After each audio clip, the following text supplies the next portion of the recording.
Okay, and this next question that they're going to shoot here at Miss Bachmann, um, you can see how her position on getting rid of the EPA is basically just picked up off of the Ron Paul campaign because he's popular for saying things like he's going to get rid of the EPA and the Fed and all that.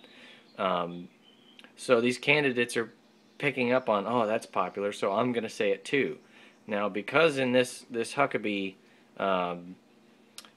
presidential forum that they're having tonight, they're giving them so much time to answer their questions, they get to make them go in depth with it, which you can see a lot of these candidates can't go in depth with the parroting Ron Paul type stuff because they don't actually understand what they would be doing, because they're not going to do it.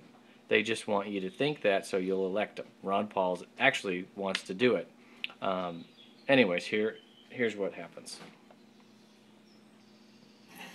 You've said you'd abolish the EPA, but as a practical matter, how would you deal with something like air pollution that crosses state lines? Well, it's a good question. We already have 50 EPAs. Every state has one, but there are issues between the states. And in that case, I think on a case-by-case basis, then the federal government gets involved, whether it's clean air or clean water, or if it's on our international border and we need to deal with other nations. More on a case-by-case basis. But what we can't have is the current Department of EPA right now. They have essentially become a government to themselves almost, and they are changing the course of history every day.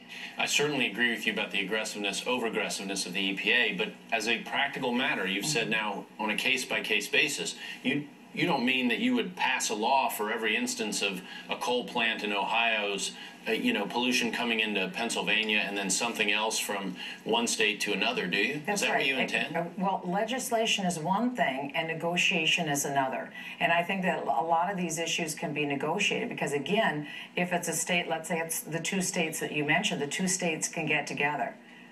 But you cannot just negotiate without a legal foundation and thereby compel both sides to participate. You can't do that. So what is if they won't negotiate, then what?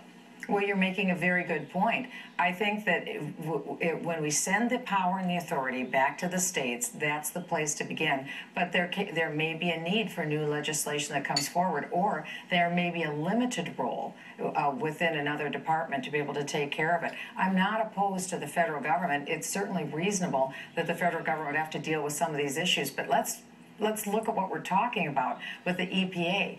Right now, they want to impose a brand new tax because of cap and trade. They're changing our economy. They're literally writing rules and taking over businesses because of what's happening with the EPA, because they're putting so many heavy burdens and requirements. You're talking to a crowd here that are all suing the EPA in one way or another. Thank you very much. I'm all very proud of you. What we're trying to get at is your alternative. I think you've probably addressed that. And I'm not opposed to new legislation to deal with that, again, on a case-by-case basis, or if we have to have a very modified form. But the current EPA has to go. We're at less than 2 minutes. New legislation on a case-by-case basis. Does she even know what she's talking about?